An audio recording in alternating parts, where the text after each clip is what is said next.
وأن هذا صراطي مستقيما فاتبعوه ولا تتبعوا السبل فتفرق بكم عن سبيله ذلكم وصاكم به لعلكم تتقون.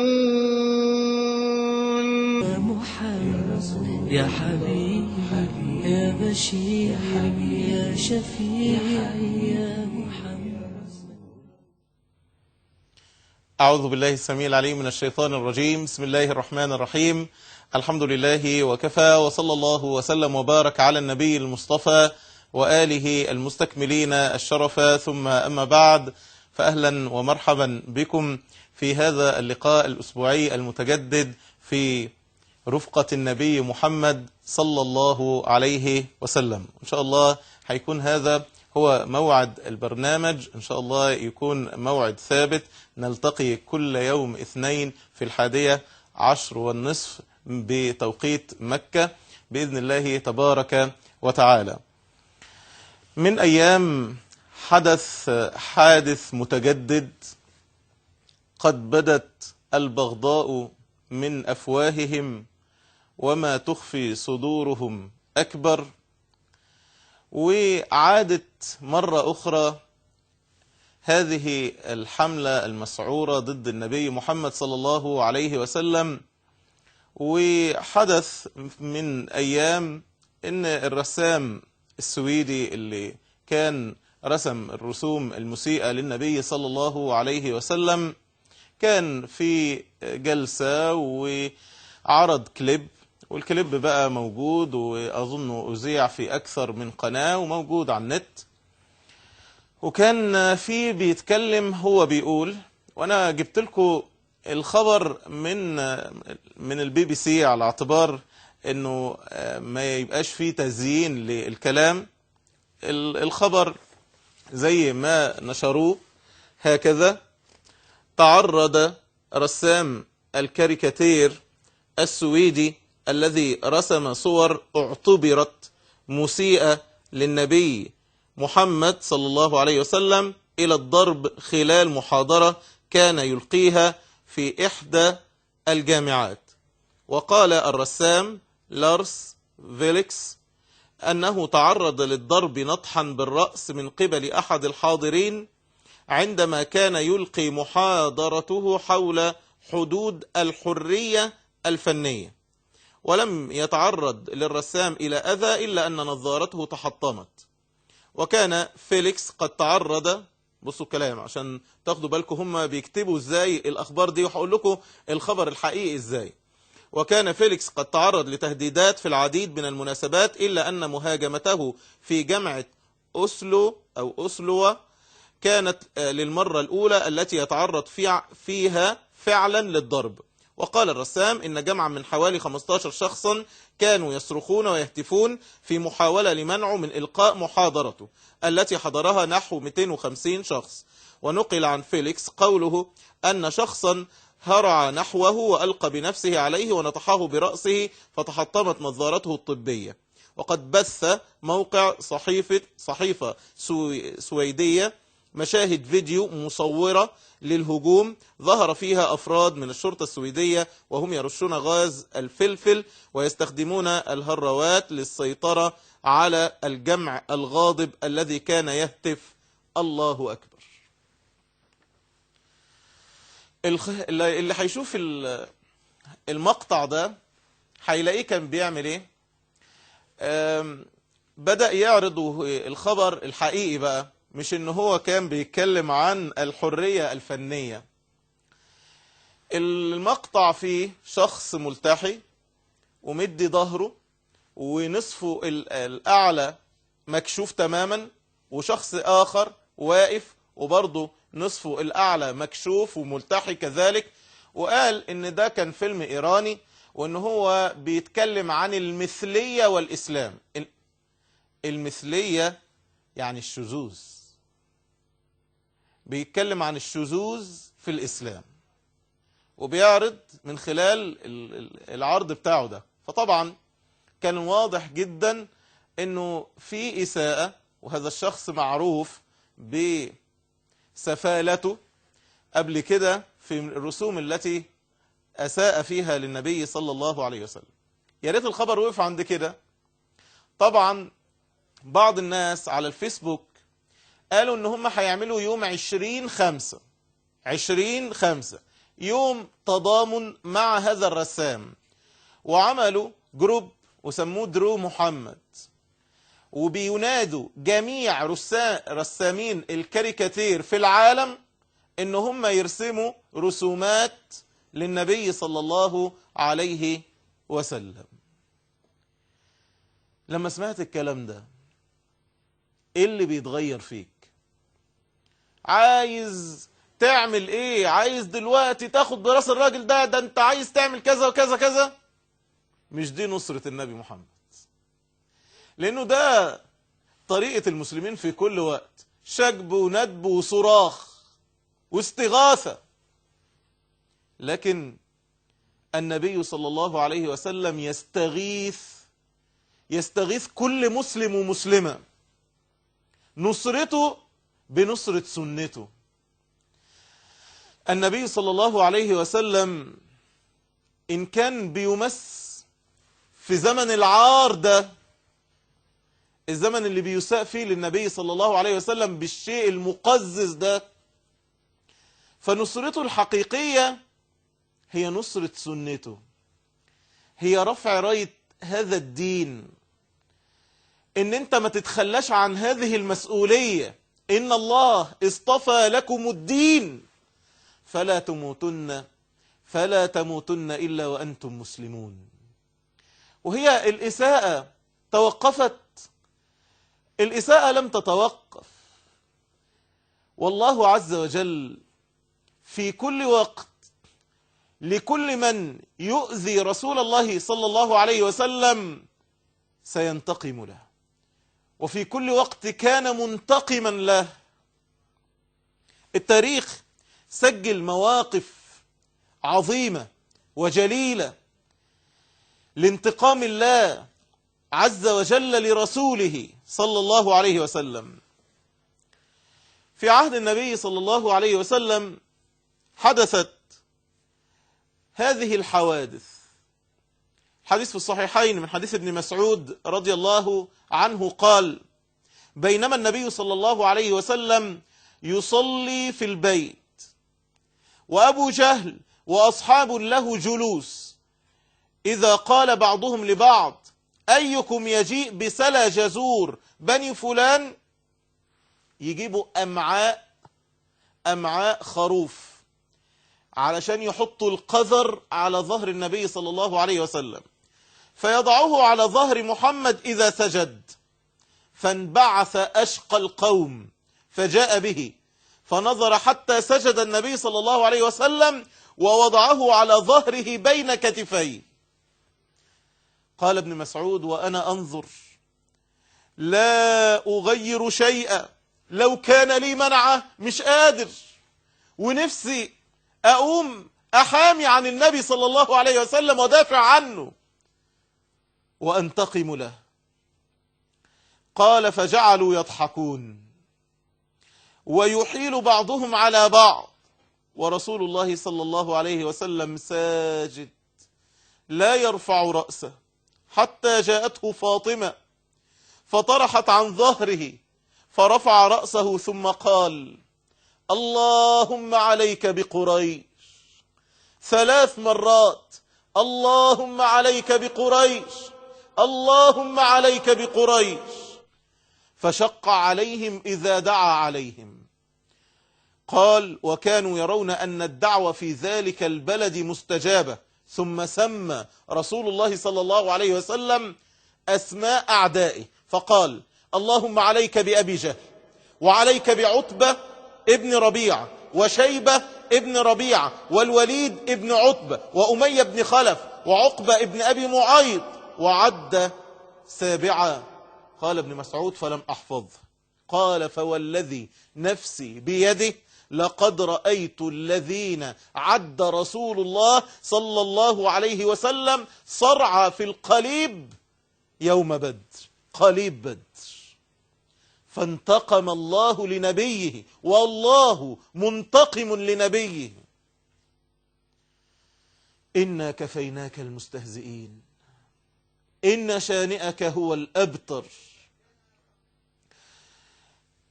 في عهد النبي صلى الله عليه وسلم وأيضا الحديث متفق عليه، حدثت هذه الحادثة، ويرويها أنس ابن مالك رضي الله عنه قال: كان رجل نصراني فأسلم وقرأ البقرة وآل عمران، قرأ يعني حفظ البقرة وآل عمران،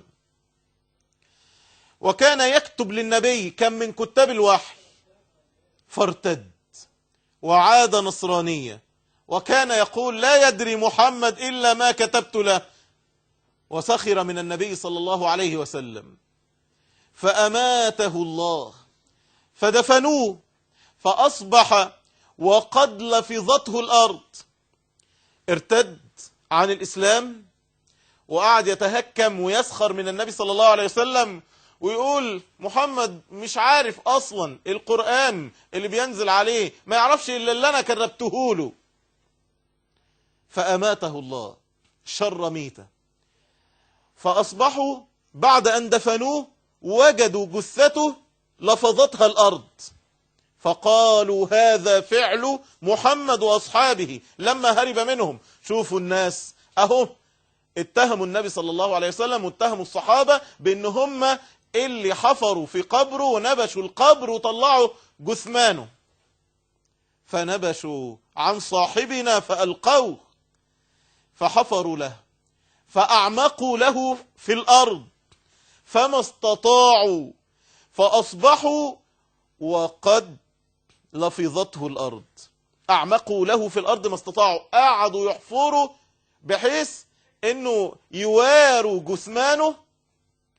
جو تاني يوم بصوا له الجثمان لفظته الأرض، فعلموا أنه ليس من الناس، إن الكلام ده مش فعل النبي صلى الله عليه وسلم ولا فعل الصحابة، وإنما الأرض انتقمت للنبي صلى الله عليه وسلم فلفظت جثمان هذا المرتد.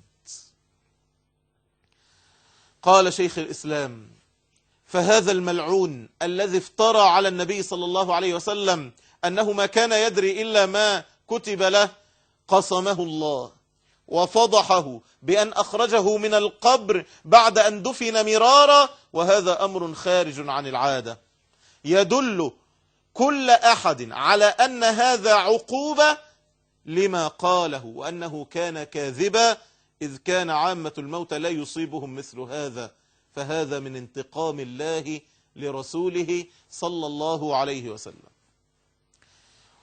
ولما أعلن النبي صلى الله عليه وسلم الدعوة، فإذا بولد من أولاد أبي لهب كان يدعى لهب ابن أبي لهب، كان يفتري على النبي صلى الله عليه وسلم وكان يسبه ويشتمه. فقال النبي صلى الله عليه وسلم: اللهم سلط عليه كلبا من كلابك. فخرج في رحلة الشام، قريش رحلة الشتاء والصيف، رحلة الشام ورحلة اليمن، فخارج في القافلة ورايح إلى الشام، فخرج يريد الشام في قافلة مع أصحابه، فنزلوا منزلا، فقال: والله إني لأخاف دعوة محمد. الرعب والخوف، نصرت بالرعب مسيرة شهر. قال: أنا خايف يحصل لي حاجة، أنا حاسس إن دعوة محمد صلى الله عليه وسلم هيكون لها أثر. قال: فحوطوا المتاع حوله وقعدوا يحرسونه، راحوا جايبين حراس شخصيين ليه، جابوا له بودي جاردز علشان خاطر يحموه. فحوطوا المتاع حوله وقعدوا يحرسونه، فجاء السبع، فجاء أسد فانتزعه من وسطهم فذهب به فلم يدروا أين جثمانه. اللهم سلط عليه كلبا من كلابك. وهذا أمر آخر يرويه القاضي عياض في كتاب الشفاء، يحكي قصة عجيبة لأحد من سخر من النبي صلى الله عليه وسلم. بيقول القاضي عياض إن فقهاء القيروان وأصحاب سحنون أفتوا بقتل رجل يدعى إبراهيم الفزاري. كان راجل شاعر متفننا في كثير من العلوم، وكان يستهزئ بالله، وكان يستهزئ بأنبيائه، وكان يستهزئ بالنبي صلى الله عليه وسلم. فأمر القاضي يحيى ابن عمر بقتله وصلبه، فطعن وصلب منكسا ثم أنزل وأحرق. وحكى بعض المؤرخين أنه لما رفعت خشبته وزالت عنه الأيدي استدارت وتحولت عن القبلة. هم حطوها على الخشبة على اعتبار أن يلقوا عليه العقوبة، الخشبة اتحولت علشان ما تبقاش تلقاء القبلة، فكان آية للجميع وكبر الناس. وجاء كلب فولغ في دمه. لما سابوه، أول ما أنزلوه بعدما ألقوا به تلك العقوبة، جاء كلب فبال عليه. فهذا جزاء من ينتقص رسول الله صلى الله عليه وسلم. وذكر الحافظ ابن حجر أن بعض أمراء المغول تنصر، فحضر عنده جماعة من كبار النصارى والمغول، فجعل واحد منهم يتنقص النبي صلى الله عليه وسلم. قعد بقى يسب في النبي صلى الله عليه وسلم ويتهكم ويسخر ويستخدم الألفاظ البذيئة هذه. وهناك كلب صيد مربوط، فلما أكثر من ذلك وثب عليه الكلب فخمش، وما استطاعوا أن يفعلوا شيئا إلا بعد مجاهدة أن خلصوه منه. فقال بعض من حضر: يا هذا الكلب سلط عليك بما تكلمت به في حق محمد صلى الله عليه وسلم.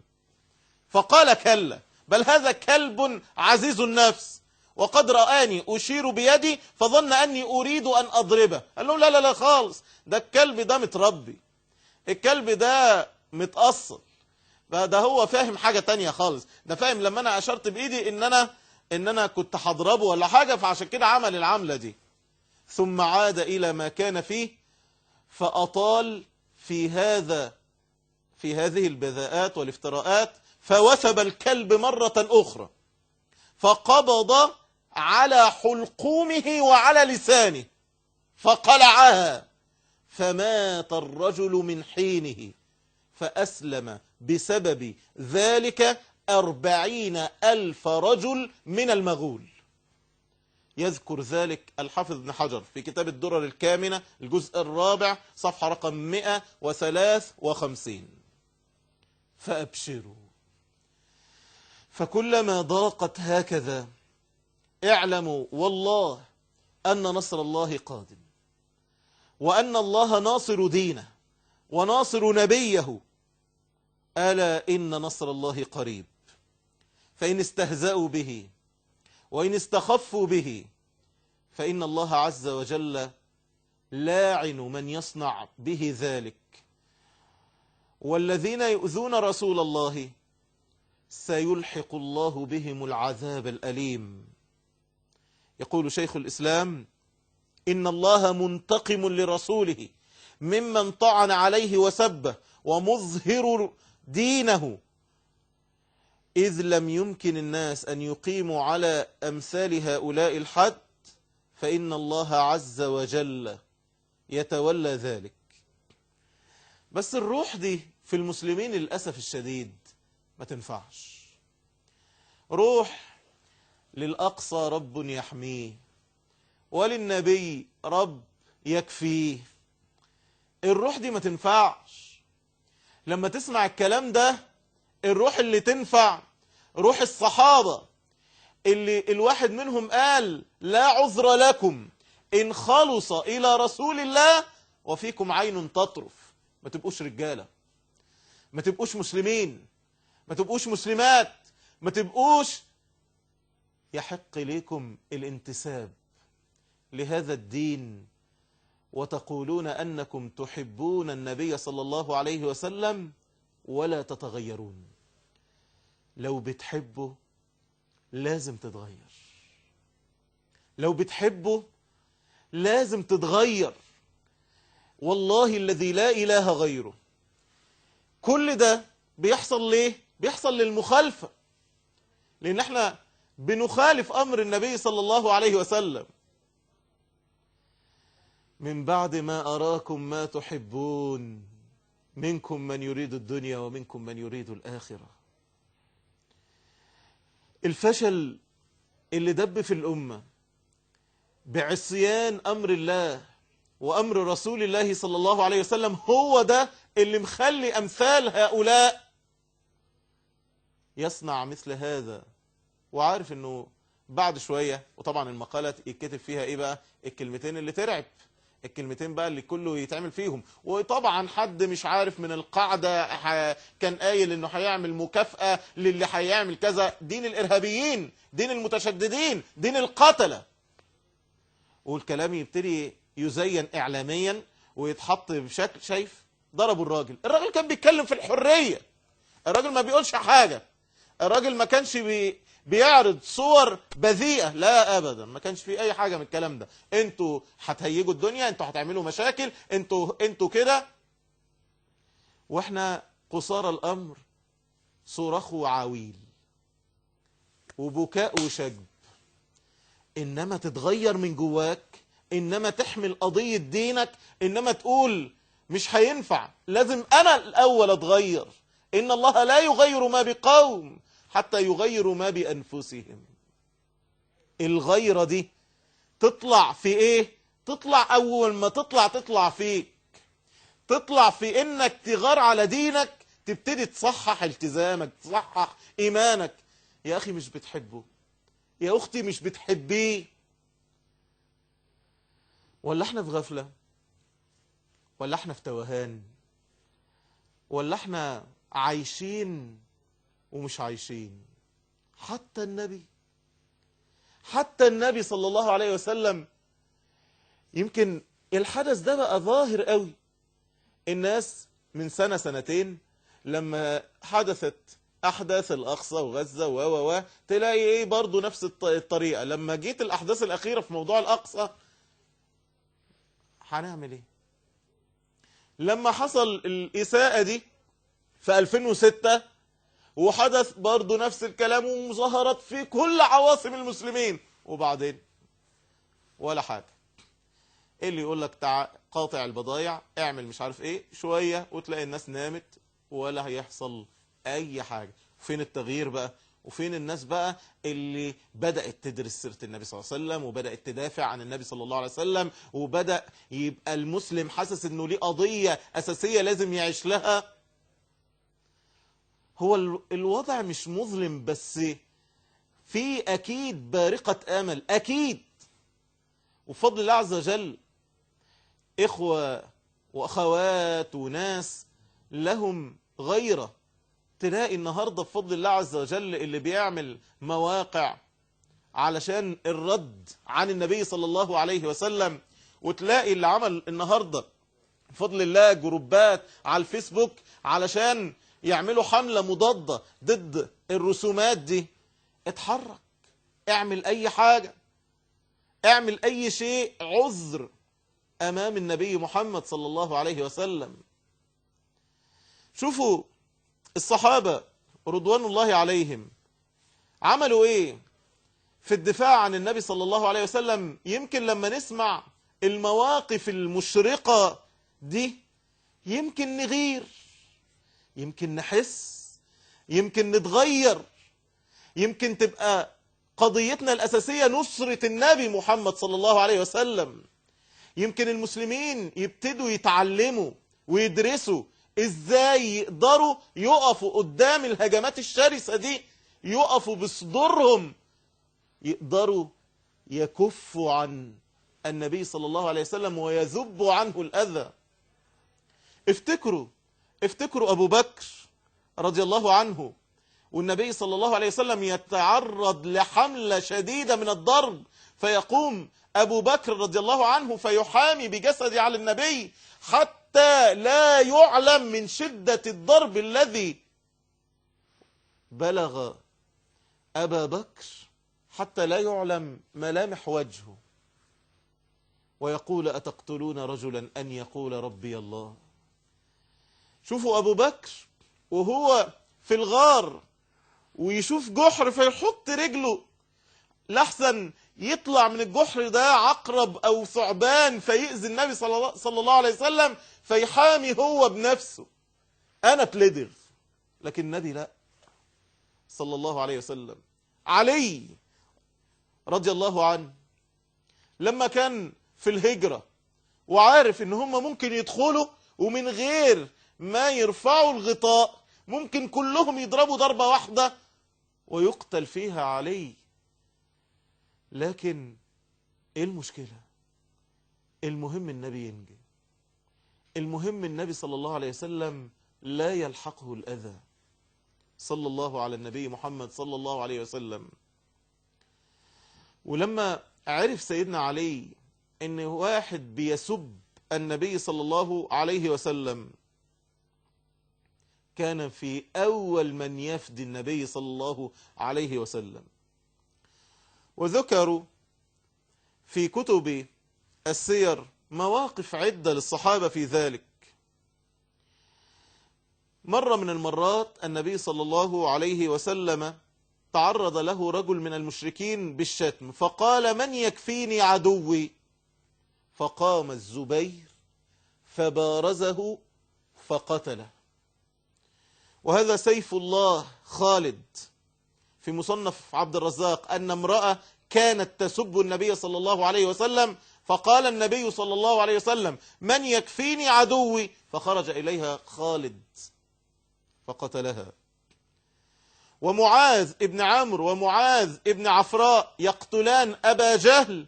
ليه؟ ودول كانوا شباب صغيرين، شباب لسه في سن المراهقة، شباب صغير، وقفوا يوم بدر. الزبير حكى وعبد الرحمن بن عوف حكى هذه القصة، يقول أنا واقف في الصف يوم بدر فنظرت عن يميني فإذا بغلامين من الأنصار حديثة أسنانهم، لسه أولاد صغيرين، شباب صغير، فتمنيت أن أكون بين أضلع منهما.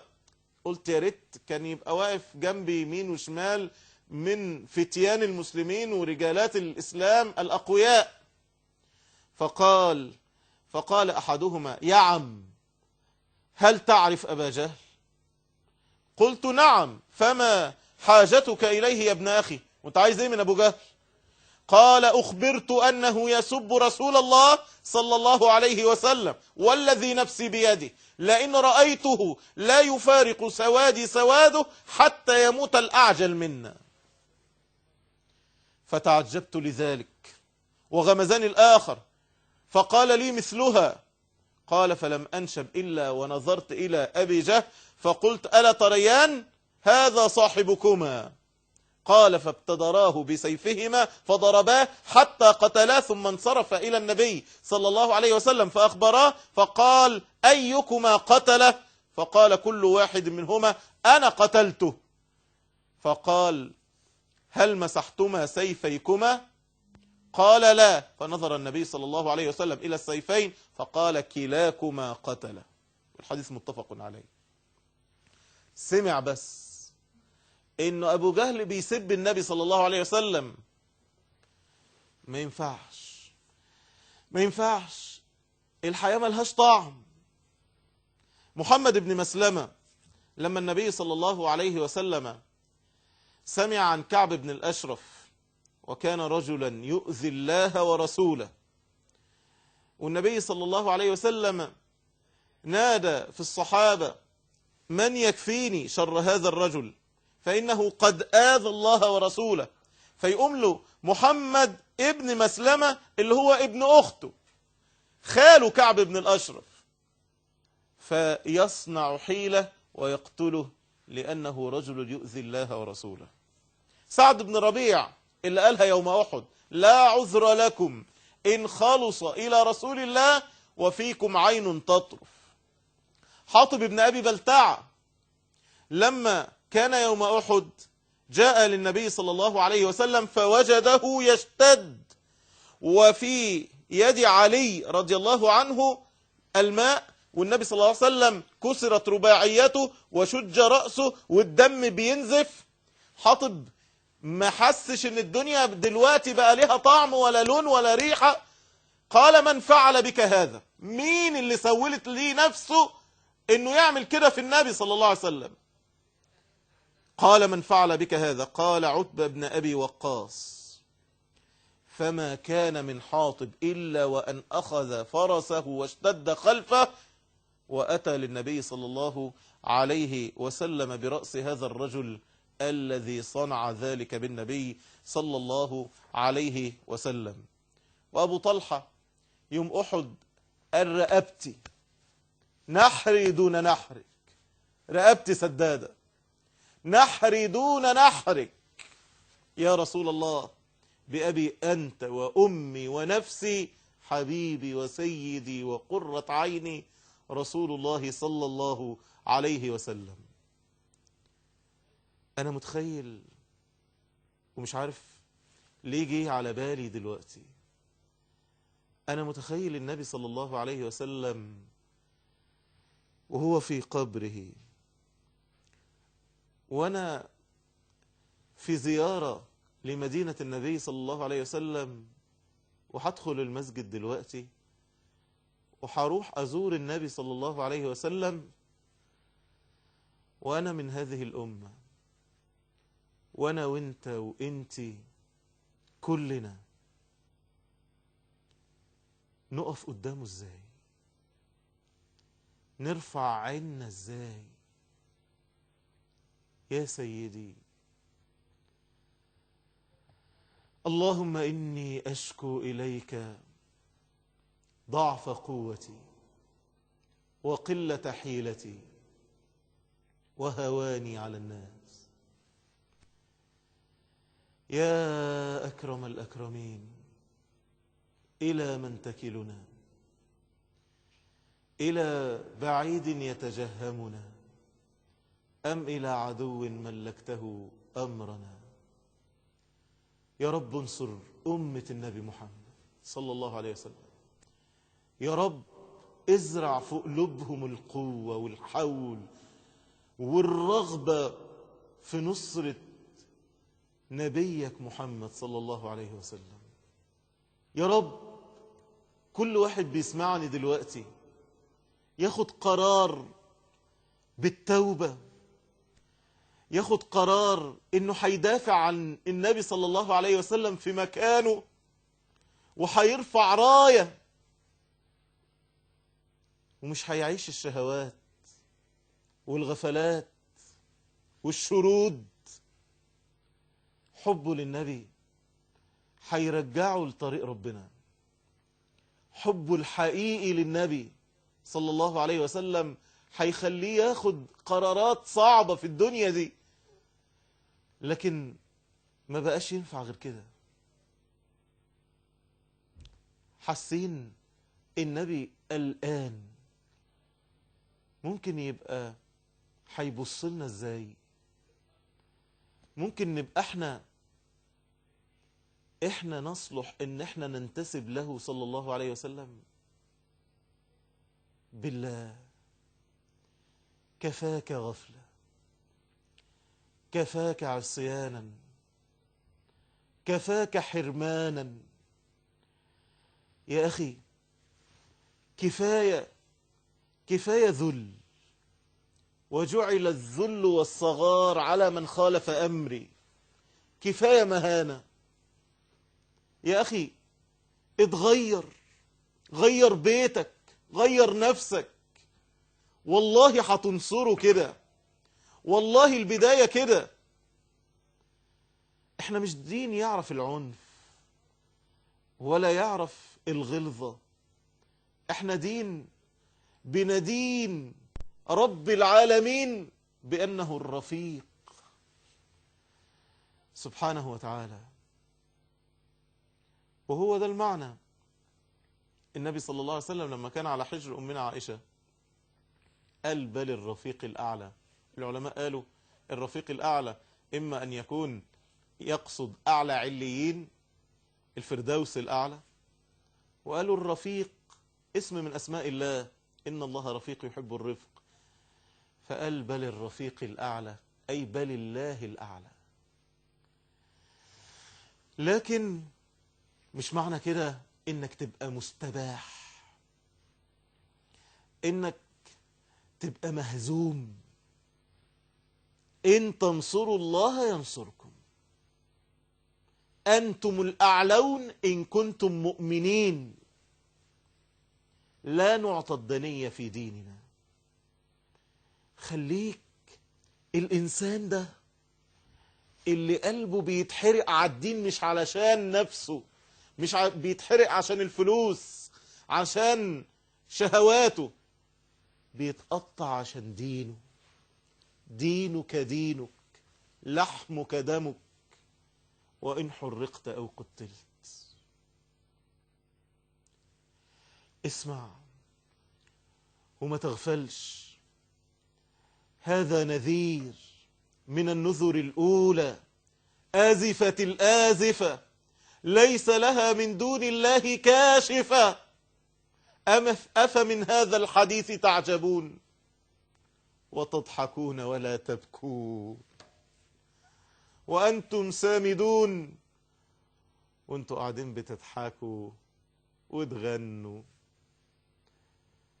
والنبي صلى الله عليه وسلم يسب ويلعن وأنت لا حراك. اوعى تبقى كده. لازم تتغير، لازم تاخد قرار. يلي مبطل صلاة، أبوك بيتشتم وانت لسه معرض. يلي ما تعرفش حاجة اسمها صلاة فجر في حياتك، أبوك بيتهان وانت لسه قاعد في نفس المكان. يلي النهاردة مش عارف تاخد الخطوة وتاخد الطريق وتمشي على صراط مستقيم، ويوم فوق ويوم تحت، وماشي على سطر وبتسيب 10. لغاية امتى الحال ده؟ يا أخي طلعها اللحظة دي من قلبك صدقة صافية، هتتغير، هتفتح لها أبواب السماء. لازم يبقى كده. وانت لسه ما خدتيش القرار اللي هتتغيري بيه. لسه بتقولي لما اتجوز ابقى اتحجب، لسه بتقولي اصل في امور صعبة قوي وزماننا ده زمن صعب ولازم نمشي امورنا، وبتعملي اللي النبي صلى الله عليه وسلم توعد فيه، اللي بيعمله باللعن. ما هي الذنوب دي بتتجمع وبتعمل فينا كده. يا جماعة الروح دي، روح الصحابة دي محتاجينها دلوقتي، محتاجينها ندافع عن النبي صلى الله عليه وسلم. ما يبقاش كلام فديتك بأبي وأمي ونفسي. فين ده؟ فين اللي بيفدي النبي بنفسه؟ فين ده؟ انظروا إلى طلحة ابن عبيد الله يوم أحد، تشل يده وهو يحمي النبي صلى الله عليه وسلم من أذى الكفار، فيقول النبي اليوم أوجب طلحة، وجبت له الجنة طلحة، تتشل إيده. بس النبي صلى الله عليه وسلم ما حدش يقرب ناحيته.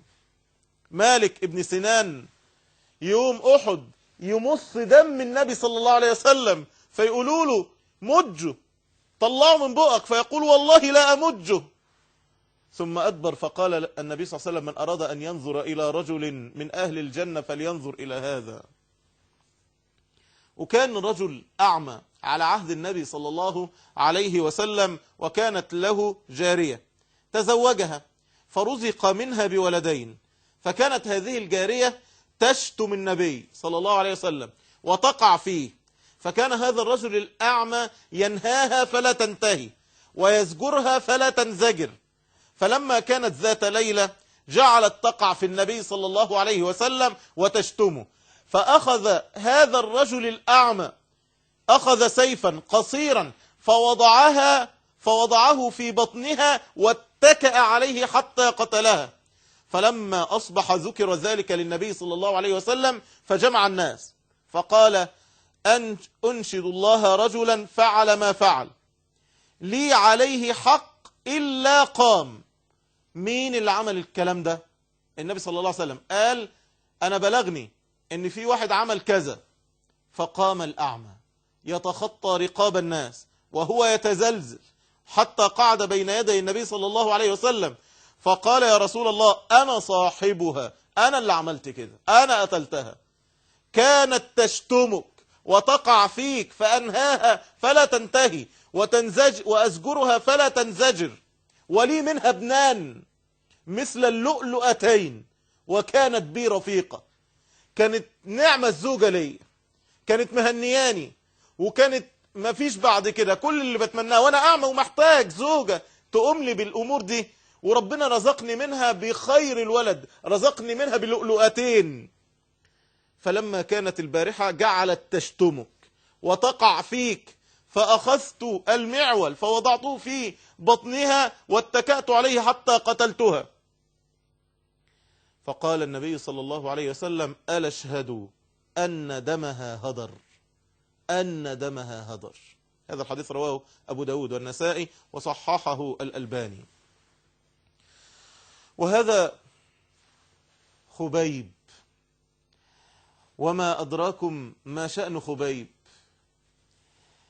أسره كفار قريش في إحدى السرايا وأخذوا يراسلونه وأرسلوه إلى مكة فقرروا قتله ثأرا لمن قتله خبيب يوم بدر. فطلب منهم أن يصلي ركعتين، قال لهم: ممكن أصلي ركعتين قبل أن يصلب ويقتل. فلما انتهى من الصلاة وضعوه وصلبوه. فقال له أبو سفيان: أيسرك أن محمد عندنا نضرب عنقه وأنك في أهلك؟ إيه رأيك؟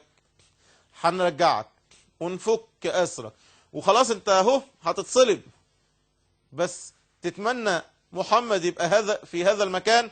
قال: والله لا يسرني أني في أهلي وأن محمدا في مكانه الذي هو فيه تصيبه شوكة، مش يصلب.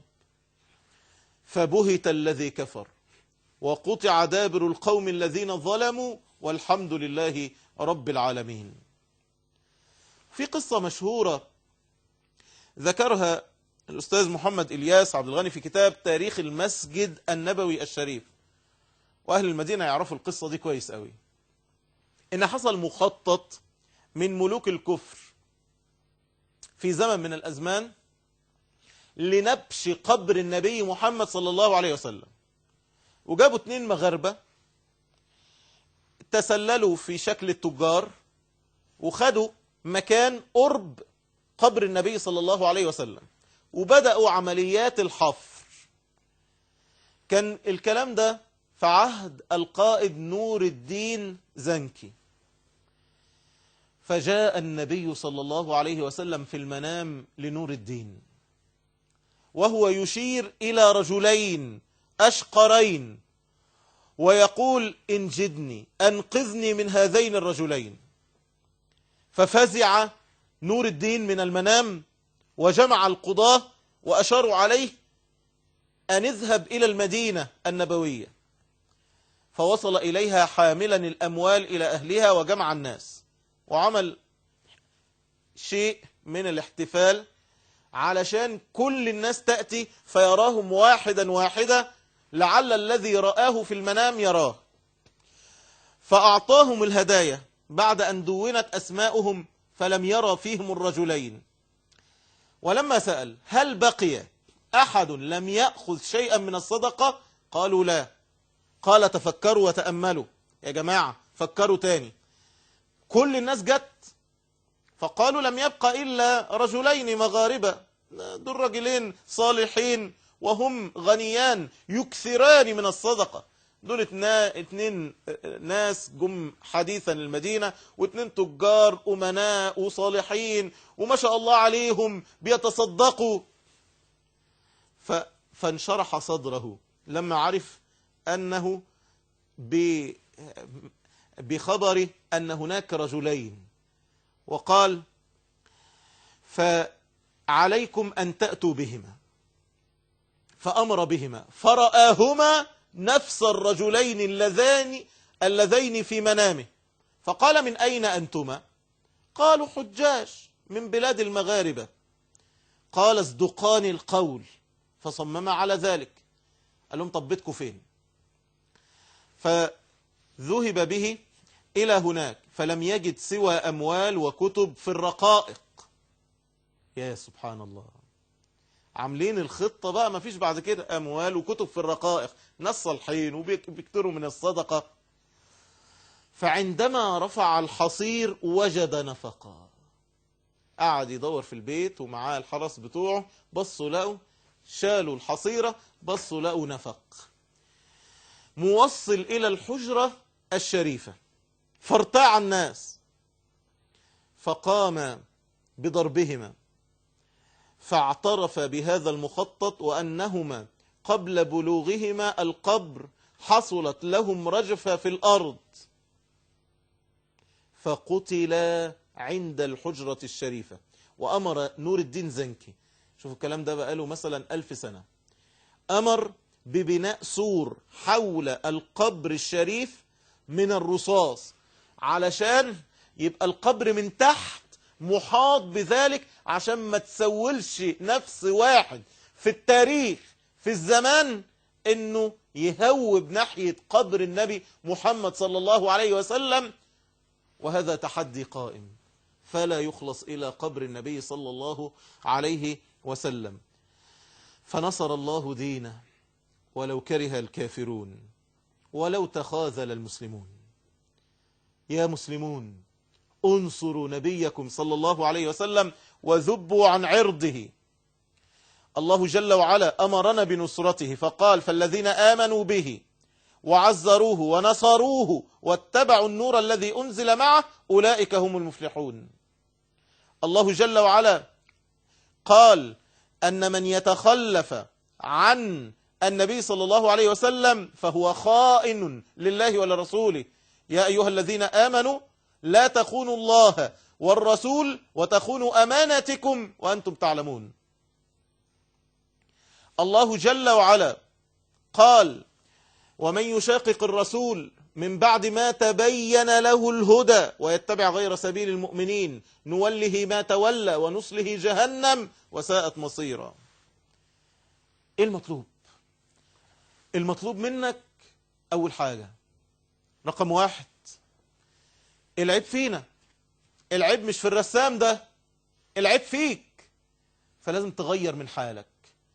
فأول شيء جدد معايا التوبة الآن، ارفع ايدك وقول امين. أسأل الله تبارك وتعالى أن يتوب علينا الآن توبة يرضى بها عنا. اللهم تب علينا الآن توبة ترضى بها عنا. اللهم تب علينا الآن توبة ترضى بها عنا. اللهم اجعلنا ممن ينصرك وينصر نبيك محمد صلى الله عليه وسلم.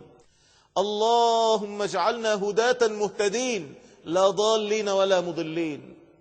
اللهم اجعلنا ممن يقوم بالحق والقسط واجعلنا من حماة دينك يا رب العالمين. أول شيء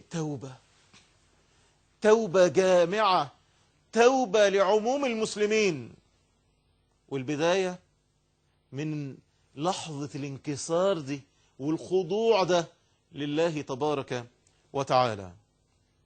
الأمر الثاني، اوعى يقينك يتزعزع، اوعى يقينك يتذبذب، فمهما تكالب أعداء هذا الدين فنصر الله قادم. النبي صلى الله عليه وسلم في الحديث الذي رواه الإمام أحمد في مسنده وصححه الألباني قال بشر هذه الأمة بالثناء والدين والرفعة والنصر والتمكين في الأرض. فنحن على يقين بأن الله ناصر رسوله، إلا تنصروه فقد نصره الله، وبأن الله عاصمه والله يعصمك بين الناس، وبأن الله كافيه إن كفيناك المستهزئين، وبأن الله سينتقم له، والذين يؤذون رسول الله لهم عذاب أليم. إن الذين يؤذون الله ورسوله لعنوا في الدنيا والآخرة وأعد لهم عذابا مهينا. فانتظروا أعداء الله، حرب من الله. ألم يقل الله جل وعلا في الحديث القدسي من عاد لي وليا؟ ده أولياء الله. أمال النبي يبقى إيه؟ من عاد لي وليا فقد آذنته بالحرب. هذا الأمر الثاني، لا تتزعزع ولا يتذبذب يقينك، فالله ناصر دينه. الأمر الثالث، تأسى بالأمثلة التي ذكرناها عن صحابة النبي صلى الله عليه وسلم، فجدد الحب والتعظيم والتوقير للنبي صلى الله عليه وسلم، فدا له صلى الله عليه وسلم. قال أنس: لقد رأيت رسول الله صلى الله عليه وسلم والحلاق يحلقه وأطاف به أصحابه فما يريدون أن تقع شعرة. الحلاق بيحلق للنبي صلى الله عليه وسلم يوم حجة الوداع في النسك، والصحابة من تحت مش عايزين شعرة تقع إلا في يد رجل منهم. حب عميق للنبي صلى الله عليه وسلم. عشان نوصل للدرجة دي، للمحبة دي، أول شيء النبي يبقى أحب إليك من نفسك. النبي أولى بالمؤمنين من أنفسهم، لا يؤمن أحدكم حتى أكون أحب إليه من نفسه وماله وولده والناس أجمعين. يبقى النبي أحب، والكلام ده بالدلائل. يبقى أحب تطبيق سنته من نوم، عايز تنامه قوم دلوقتي، قوم الليل وانصر النبي محمد صلى الله عليه وسلم. قوم أوتر وصلي في الثلث الأخير من الليل وانصر النبي محمد صلى الله عليه وسلم. من هنا ورايح كل يوم احفظ حديث، احفظ ذكر جديد، وطبق شيء من الأشياء اللي انت هاجرها من سنة النبي محمد صلى الله عليه وسلم. لم أهلك واصحابك، لم يا أيها الرجل، يا أيها الوالد، لم أولادك وزوجتك وامسكوا كتاب من كتب السيرة واقروا عن النبي محمد، وربي يا مسلم أولادك على إن أعظم إنسان لازم تتعلق به قلوبهم هو النبي محمد صلى الله عليه وسلم. جيبوا الكتب دي واقروا عن السيرة، اتلموا في كل أسبوع معانا واحنا بنجدد في كل أسبوع حبنا للنبي صلى الله عليه وسلم بذكر سنة وأدب من الأداب اللي علمها لنا. دي نصرته صلى الله عليه وسلم، ودي نصرة الأمة دلوقتي. لازم علشان المعنى يتحصل عندنا، لازم يبقى المسلمين عندهم يقين بكل ما أخبر به النبي الأمين صلى الله عليه وسلم، فدي نصرته الحقيقية. يوم ما تبقى راسخ عارف ان طالما النبي قال كده خلاص سمعنا وأطعنا. النبي قال صلى الله عليه وسلم الحديث الفلاني، نهى النبي صلى الله عليه وسلم عن التبرج، وقال في شأن المتبرجات هن المنافقات. اوعي تبقى كده، انتهت القصة. نهى النبي صلى الله عليه وسلم ان المرأة تأخذ من شعر الحاجب النمط، انتهت القصة بالطريقة دي. النبي نهى السيجارة اللي في ايدك، نهى النبي صلى الله عليه وسلم عن امثال ذلك لانها من الخبائث، والنبي صلى الله عليه وسلم يحل لنا الطيبات ويحرم علينا الخبائث. فنصرة للنبي محمد. بالله خد العلبة دلوقتي حطها تحت رجليك علشان امثال هؤلاء ما يعملوش كده وانت على قيد الحياة. ويبقى عار عليك يا مسلم ان نبيك يحصل فيه كده وانت لسه ما بتتغيرش. يا اللي حاطط فلوسك في معاملات ربوية، انصر النبي، لانه فأذنوا بحرب من الله ورسوله. يا كل مرابي، يا من لا تراعي الله عز وجل في معاملاتك، ليس منا، ليس من أمة النبي محمد من يغش المسلمين، من غشنا فليس منا. يا كل واحد عالم بمشكلته وبجرمه وبذنوبه، انصر النبي محمد صلى الله عليه وسلم بيقينك باللي جه به. ولو انت عندك اليقين ده، عارف انه الصادق المصدوق نهاك عن كذا وكذا، هتبطل. لو عندك يقين بما أخبر به النبي الأمين صلى الله عليه وسلم، فهتطيعه فيما أمر وتنتهي عما نهى عنه وزجر. قل إن كنتم تحبون الله فاتبعوني يحببكم الله. قال النبي صلى الله عليه وسلم: كل أمتي يدخلون الجنة إلا من أبى. قال: ومن يأبى؟ هو في حد ما يتمناش؟ قال: من أطاعني دخل الجنة ومن عصاني فقد أبى. يا رب ندخل الجنة، يا رب ندخل الجنة في رفقة النبي محمد صلى الله عليه وسلم. يا رب نسأل الله جل وعلا أن نكون بحق من أهل نصرة النبي محمد صلى الله عليه وسلم، وأن الكلام ده فعلا يغير فينا. فستذكرون ما قلت لكم. النبي أمانة في رقبتك يا مسلم، النبي أمانة في رقبتك يا مسلمة، النبي أمانة في رقبتنا، فإياكم تضيعوا الأمانة. أقول هذا القول وأستغفر الله لي ولكم. سبحانك اللهم ربنا وبحمدك، أشهد أن لا إله إلا أنت، أستغفرك وأتوب إليك. وصلى اللهم على نبينا محمد وعلى آله وصحبه وسلم.